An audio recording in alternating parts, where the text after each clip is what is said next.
2013 में भारत की पार्लियामेंट के अंदर जो कानून पास हुआ, जिसके किसी ने उसकी चर्चा नहीं की, मैं किसी का नाम लेकर के उसे शर्मिंदा नहीं करना चाहता हूं। आप सब लोग समझदार हैं और इस संचार क्रांति में कुछ छुपा नहीं है, सबको पता है। उस वक्फ प्रॉपर्टी एक्ट 2013 का जो कानून बना है, उस कानून का सेक्शन 40 क्या कहता है? उस कानून का सेक्शन 40.1 यह कहता है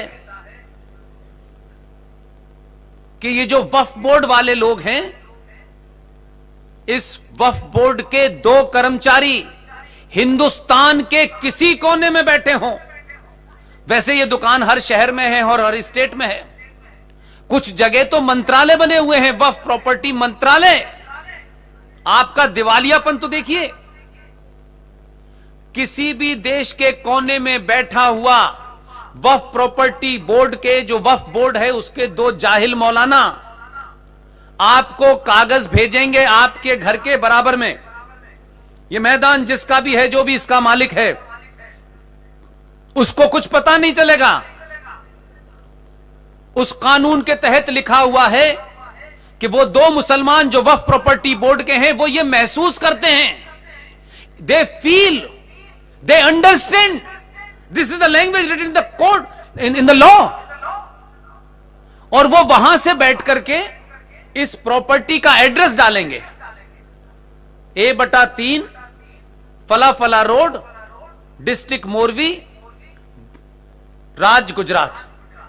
और competent authority of the area, इस इलाके की जो भी कॉम्पिटेंट अथॉरिटी है, whether it is district magistrate और SSP और SP और SP सिटी और SHO और म्युनिसिपल कॉर्पोरेशन,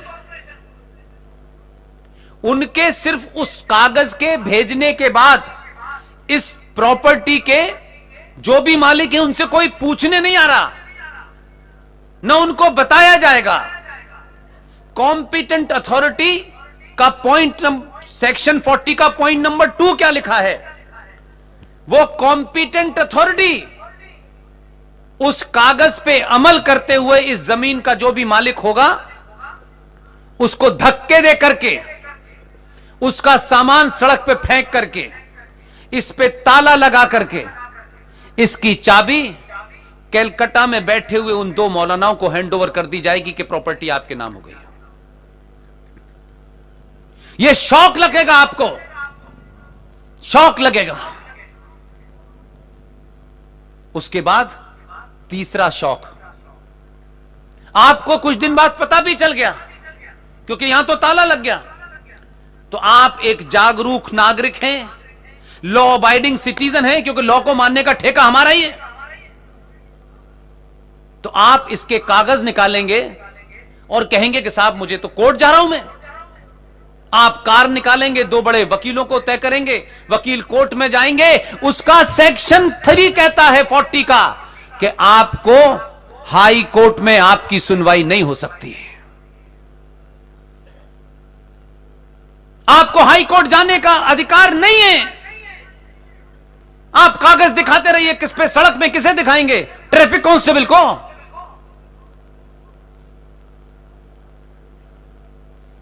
और हाई कोर्ट सुनवाई नहीं करेगी, उनको कागज नहीं दिखाने हैं। उसमें लिखा है दे फील, अगर वो ऐसा महसूस करते हैं कि यह प्रॉपर्टी वक्फ बोर्ड की है, बस महसूस करना है। और आपके पास कागज हैं, आप हाई कोर्ट नहीं जा सकते, हाई कोर्ट सुनवाई नहीं कर सकता। कहां जाएंगे? उसमें कॉलम 4 में लिखा है कि आप अपनी प्रॉपर्टी के बारे में वक्फ बोर्ड का एक ट्राइब्यूनल है, उसमें जाके बात करेंगे। कमाल है। उर्दू में कहते हैं कि जो आपका कातिल है वही आपका मुंसिफ है। शौक लगा भी नहीं? कहिए लगा? लगा ना? चौथा शौक सुन लीजिए। आप कहेंगे कि पुष्पेंद्र जी आप ये कह रहे हैं लेकिन ऐसा तो कुछ हुआ नहीं अभी तक, यही कहेंगे। सुनने में तो आया नहीं है, क्योंकि हमें तो सुनी सुनाई बातों का याद ज्यादा, हमें चस्का पड़ गया है। आप यही सवाल पूछेंगे ना? अच्छे खासे नए नए लड़के, युवा लड़के, मेरी बेटियां बहनें, उनकी शादी होती है, उनको लगता है एक अच्छा परिवार, खुशनुमा परिवार, शादीशुदा नया जोड़ा, क्योंकि हमने नरेटिव ही झूठा बना दिया है। उस बेचारे युवा बच्चे और उस बेटी का कसूर नहीं है, वो अच्छे खासे ठीक ठाक अच्छे घर के बच्चे, शादी के बाद एक हमने मूर्खता पैदा कर दी है समाज में, और वो बेचारी बेटी भी नहीं जानती है, क्योंकि उसे भी पता नहीं है, क्योंकि पिताजी भी वहीं गए थे। तो उसने कहा मैं भी जाऊंगी। लड़के ने कहा बिल्कुल। कहां जाते हैं पता है?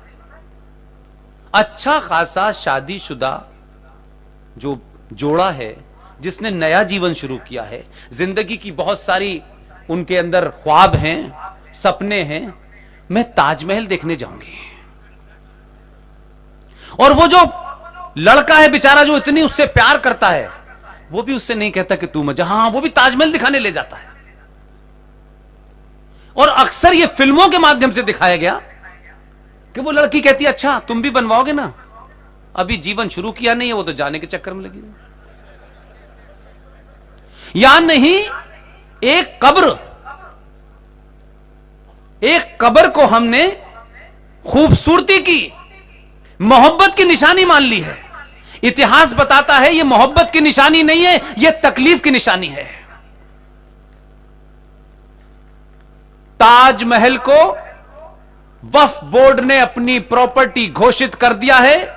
भारत सरकार का एक संस्थान, जिसको आप आर्कियोलॉजिकल सर्वे ऑफ इंडिया कहते हैं, वो आर्कियोलॉजिकल सर्वे इंडिया पिछले 5 साल से सुप्रीम कोर्ट में लड़ रहा है। सुप्रीम कोर्ट मुंह बंद करे बैठी है। पूरा ताजमहल चला गया आपके हाथ से। कोई छोटा मोटा, मैंने रामलाल श्यामलाल के घर की एग्जाम्पल नहीं दी, नहीं तो आप पूछने लगते पुष्पेन जी आप गलत बता रहे हैं। ताजमहल का रखरखाव भारत सरकार मेरे टैक्स से पैसे करती है, उसकी कमाई वक्फ बोर्ड के पास जाती है। और वक्फ बोर्ड वो कमाई कहां लगा रहा है वो आपको पता है। वो लव जिहाद में लगाएगा, वो लैंड जिहाद में लगाएगा, वो इलाके इलाके आपके बच्चों को मार रहा है, वो सरकारी जमीन पे मस्जिदें बना रहा है। ताजमहल की लड़ाई भारत सरकार लड़ रही है, इस वक्फ बोर्ड की वजह से उन्होंने क्लेम कर दिया। इससे बड़ी कोई मिसाल दे सकता हूं? ढूंढिए जाकर के, अभी गूगल पर ढूंढ लीजिए ताजमहल क्या है। घोषित कर दिया उन्होंने 5 साल पहले, हम मुंह बंद करे बैठे रहे। वहां जाकर के टिकट लेकर के जो आप पैसे खर्च करते हैं वो वक्फ बोर्ड में जाते हैं। यही वक्फ बोर्ड इस देश में जिहाद फैला रहा है कि जिसके पास पैसा होता है वो सब कुछ करता है। इसलिए उनके पैसे की ताकत देखिए कि वो भारत की संसद में कभी भी इतने बहुमत में नहीं थे कि कोई ऐसा कानून बना सकें। लेकिन वो भारत के हिंदू समाज, लालची और कायर कौम को जानता था कि ये चवन्नी चवन्नी में बिक जाते हैं। खरीद लिया आपके लोगों को। आपके लोगों ने सत्ता पाने के लिए भारत राष्ट्र को बेच दिया है। दिल्ली के अंदर वक्फ बोर्ड का 2 कौड़ी का एक नेता, छुट भैया नेता, हमारा आदमी एमएलए बन जाएगा ना तो उसके मकान की 3 मंजिल तो बन जाएंगी, उससे ज्यादा लेना देना नहीं है। लेकिन एक 2 कौड़ी का लीडर दिल्ली के अंदर वक्फ बोर्ड के इसी कानून के तहत रोज 50-60 लोग हिंदुओं को, जहां गरीब रहते हैं, जहां उनको नोटिस भेजता है और मकान पुलिस खाली करा देती है। जो 100-100 गज जिन्होंने जीवन भर की बाप दादों ने कमाई से मकान बनाया था, उनको छोड़ने पे मजबूर किया जा रहा है। लेकिन हमारे लिए यह विषय नहीं है। हमारे लिए तो पेट्रोल 100 रुपए हो गया, इस पे मोदी को हटाना है यार।